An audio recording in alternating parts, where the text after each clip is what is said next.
पिताजी, क्या मैं जान सकता हूँ कि वो 5 वचन है कौन से जो मुझे लाज रखना है? हाँ बेटी, हम तुम्हें उन 5 वचनों को जरूर बताएंगे। ध्यान से सुनिएगा बेटा। बताइए पिताजी।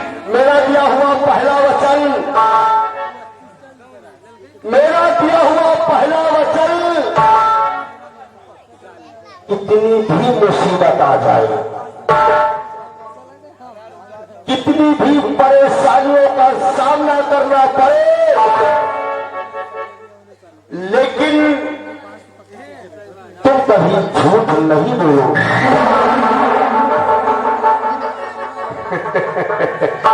वाह पिताजी वाह, आपका पहला दिया हुआ वचन मैं कभी झूठ नहीं बोलूंगा। कितनी अच्छी बात बताई है पिताजी, मैं कभी झूठ नहीं बोलूंगा। लेकिन दूसरा वचन क्या है? मेरा दिया हुआ दूसरा वचन, चाहे हफ्ते भूखे मरना पड़े,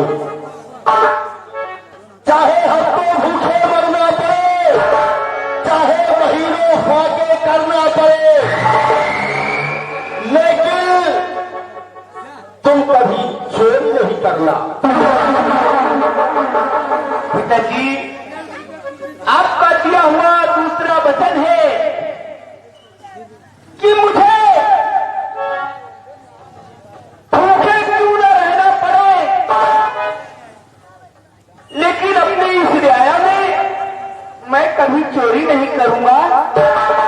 कितनी अच्छी बात बताई है। और मेरा दिया हुआ तीसरा वचन, मेरा दिया हुआ तीसरा वचन, तुम कभी अपनी इस प्रजा के साथ अत्याचार नहीं करना। दिया हुआ तीसरा वचन है कि अपनी इस प्रजा के साथ में कभी अत्याचार नहीं करूंगा। कितनी सौभाग्य की बात है पिताजी। लेकिन चौथा वचन क्या है पिताजी? मेरा दिया हुआ चौथा वचन, दिया हुआ चौथा वचन, बहुत ध्यान से सुनिएगा बेटे। मेरा दिया हुआ चौथा वचन, कभी किसी पराई मां बहन बेटी पर बुरी नजर नहीं डालना। आपका दिया हुआ चौथा वचन है कि अपने रियाया में जो भी बहन बेटी है उन्हें बहन बेटी के समान समझूं। मैं कभी बुरी नजर नहीं देखूंगा। कितनी अच्छी बात बताई है आपने। लेकिन आखिरी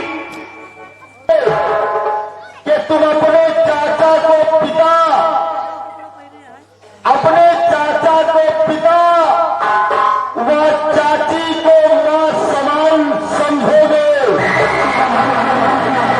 आपका दिया हुआ 5वां वचन है अपने चाचा श्री को पिता के समान और चाची मां को मां के समान समझूं। पिताजी, इन 5 वचन की लाज रखने के लिए हमें क्यों ना अपने बेटे की बलिदान करना पड़े।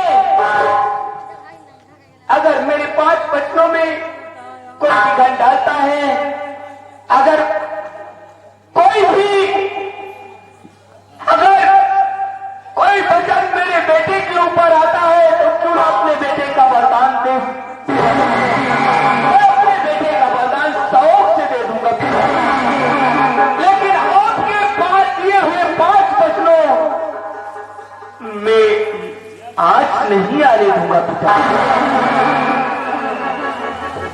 शाबाश बेटी शाबाश।